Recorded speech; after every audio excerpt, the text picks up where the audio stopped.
Ahoy! How are you? Oh, good. Oh, good. Oh, apparently I'm supposed to go, please like, share and subscribe. Every 2 seconds. The wife won't let me buy a PlayStation. Like, share and subscribe. Need the money. You don't have to. We have to say that, apparently. For the algorithms. I wonder if you just put that, like, share and subscribe in the YouTube or tags in the podcast section. It gets promoted a little bit more. I don't know. Anyway, the king has been crowned. Huzzah. Quite a few people whinging about that. Quite a few people arrested for holding up a piece of paper. A blank piece of paper. Apparently, I don't know. Because we have King Charles III. King Charles II. People from outside of the UK always want to know, where was he executed? Well, it was sort of in between the shoulders and the neck. But King Charles III has been crowned. Didn't watch the concert. Barely watched the actual ceremony because I was watching it on my phone on YouTube for one of the services. So when the Queen was crowned, Queen Elizabeth II, not many people at the time, 70 years ago, probably more than that, I don't know, but 70 years ago, not everyone had a television in their house. It was like one per street, so everyone had to cram around the one street and watch the crowning. Whereas me, I watched it on YouTube on my tiny little crappy phone. But as I was saying, lots of people whinging about it and, wow, having a bit of a shouty match. It's like, you got an extra day off work. Well, those who have got a job to go back to after being arrested at the weekend for protesting against the king. But for those who are whinging about it, you know, you've got an extra day off from it. You know, why don't you just enjoy it? You know, stop the whinging, stop the flapping, and just get on with it. And I wonder how many people are using the hashtag #NotMyKing. I ain't bothered either way, to be honest. But how many people are using the hashtag #NotMyKing around Christmas Day? We're telling everyone to shut up. They want to listen to the King's speech. The first one. But for those who don't know, the King or Queen, whoever's in charge of the monarchy, does a little speech to the nation on Christmas Day. Every Christmas, and it has been sort of, well, normally, to be honest, I would say me and the in-laws were normally too drunk to catch it, or someone's broken summit, or someone's having an argument, so we don't normally get round to watch it. But this time it was for, well, last Christmas. I gave him my heart the very next day, you said you was gay. Went through to the king and said, no, I want to listen to the speech, I want to listen to the speech. Then all of a sudden went, nah, not my king, he's not the rightful king, should be Diana. I don't know, you can't win. Can't win. Right, Birmingham city centre. Well, Birmingham and surrounding areas, anywhere in the Birmingham Council area, it's generally not a nice place to get to. And I used to live in such areas, and I'm glad I got out, because it's not very nice. Not a nice area to live, if I'm honest. It's so bad. Oh, it's so bad. The council, which people have paid their taxes, for those who can, who pay their taxes, yeah, have to put in their council tax money. They pay the council tax money from their salary, which they are taxed.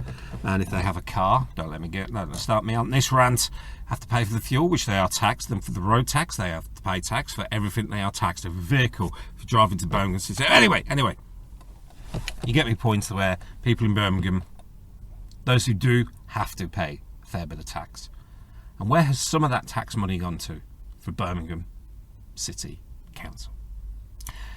They've been put into signs that are spread all around the region that say, fill your street with friendliness. Or it could be our street, I don't know it from memory. It's one of them signs that is supposed to uplift you, make you feel proud of where you're from. Sorry. Well, it should say is welcome to Birmingham, lock your car doors. That's what it should say. But it says fill your streets with friendliness. Some fucker's paying for that. That's not on. Who's paying for that? The cat. The taxpayer. Why? To be told to be nice to each other. Things that bad in Birmingham? Yeah, they are. Things are that bad in Birmingham, they have to tell you. Some elected official or some arsehole who works in marketing. Oh, I know, we'll do this. Fill your streets with friendliness signs. That'll make everyone be a bit more polite to each other. And I'm like, for fuck's sake, someone's paid for that. Someone has fucking paid for that. Someone gave that a go ahead. Someone, all right, fair play to them, in the printing place where they get them, these signs get printed, got paid for printing them signs. And even they thought, what the fuck is this? I don't know. I'm not paid to think. I'm just paid to print. Got paid for that. Someone had to go around putting these signs up. Fill your streets with friendliness. Fuck. Have you been to Birmingham? You get told, you get fucking. Oh, it's horrible. I hate going to the city centre. I used to work there for many years and I fucking hated it in the city centre. Fill your streets with friendliness. You're having a fucking laugh, ain't you? Fill the streets full of homeless drug users, I know that. There's one outside every fucking supermarket asking for change. It's like, I need my money to get shit-faced myself and for a PlayStation that I'm not allowed to buy. Like, share, subscribe. Fill your streets with friendliness, fuck off. But once upon a time, round the corner, there was a park around the corner from where I used to live, which was epic. It was brilliant. It was a fantastic sign. Lots of dog walkers going around just letting their dogs shit in a car park. Well, actually, all over the park, never mind a car park. There was shit in the car park. Shit on every car park I've been on. But there was mainly shit all over this lovely green park. And people walking along in their best designer gear. And their designer shoes, and they were getting shit on them. And they had a picture of a dog looking really sad with a deer stalker hat. That's the Sherlock Holmes hat. That will link up to this next bit, for those who don't know what a deer stalker hat is. That basically says, no shit, Sherlock. Clean your dog mess up or face a £80 fine. Now, that upset quite a few people, that particular sign. And I thought it was brilliant and got to the point. Clean your dog shit up. Or what's worse, don't just pick it up in a plastic bag and just throw it anywhere. That's even worse. But that got the message a point, but quite a few dog owners, I'm going to make a complaint to the council. I'm highly offended by that. Why are you offended by something? That's something you should be doing anyway with your dogs. I know someone who's getting a dog, and I've told him, are you looking forward to having a nice hand warmer at Christmas? With your doggy bags, filling them up? I've looked at the breed and I'm like, I have no idea. It's a little furry thing. I don't know. Got 4 legs and a tail and it barks. And it shits as well. That's what it does. Shits in the corner. It'll shit and piss. It'll bark at 3 o'clock in the morning, but it's oh so cute and it'll be so good to put Instagram photos on. I have no idea what this dog is. Well, I know it's a dog, but the breed, not a clue. But it's not one of these fashion dogs, which is your French Bulldog and the sausage dog. Sausage dog is overtaking the French Bulldog, apparently. You know, there's a breed of dog that becomes trendy every now and again. But these ones who have got their little chihuahuas, them little aggressive little fuckers. Jesus. But I was walking past this one car with all the windows wide open. This is in a bit of a shitty area. One of those shitty areas where they've got a sign that says, fill your streets with friendliness. And it had a husky, and I've never seen such an angry looking dog. And I thought, no one is going to get near that car. The angriest looking dog I've ever seen in my fucking life. I wasn't barking or anything, it was just doing that dirty stare saying, come near me and I shall have you for breakfast. And then I'll be shitting in the park. Your remains. My owner will receive an £80 fine or complain to the council.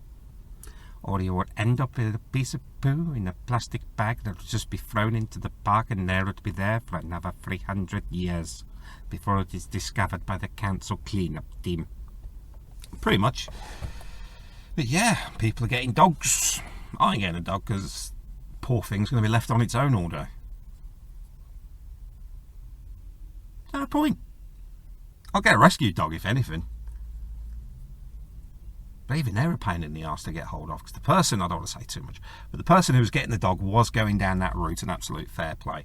But it was just a bit tricky because the dog has to have specific needs that they couldn't cope with. No, I wouldn't say cope with. I couldn't attend to. I think that's the correct word. Attend to. For one reason or another. Nothing out of the ranks. Needs to be sort of looked after 24/7 and no children around. Because this person has children, you see. It's like good for the little dog. Not just for Christmas.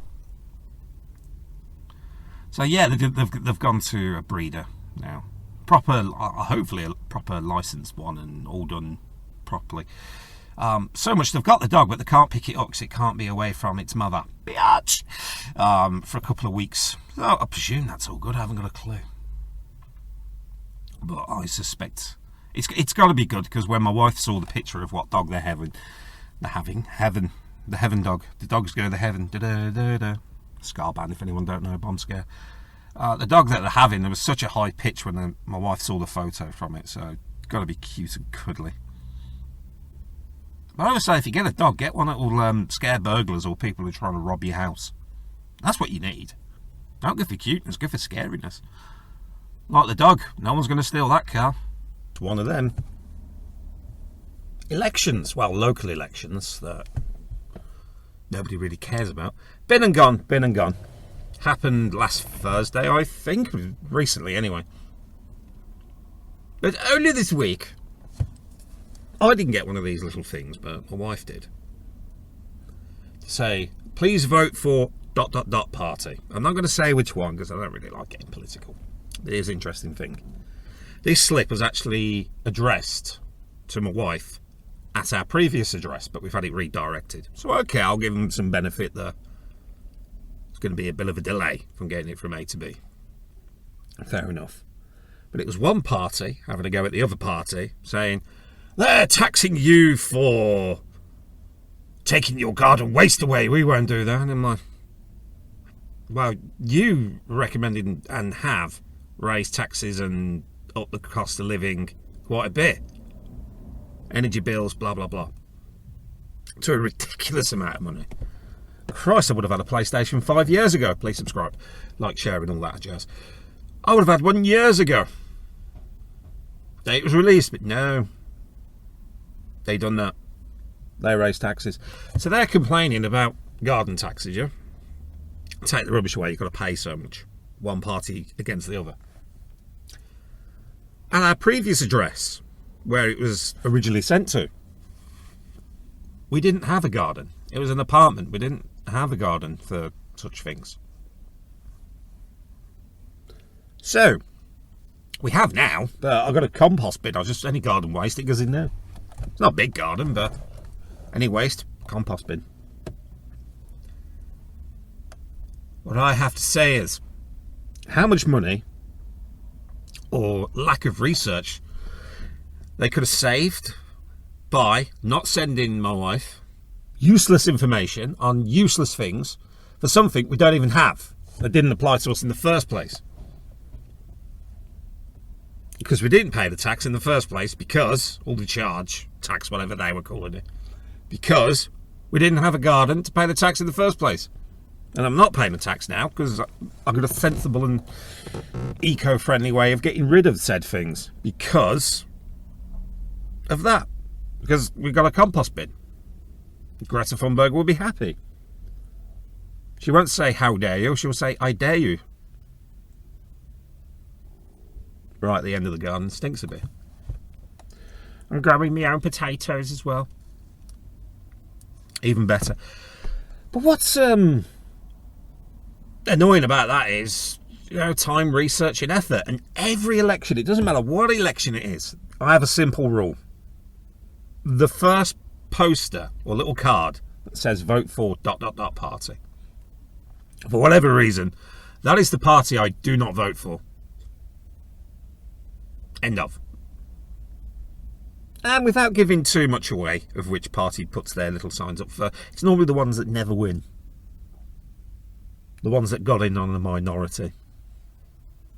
Well, not on a minority, they had to sort of merge together to form a government. But yeah, they don't get anywhere. It's like the head of that party, I couldn't even tell you his or her name. I don't know. End of. God, I hate talking politics. Boring. There's enough going on in the world as it is anyway. What could possibly we have a whinge at now?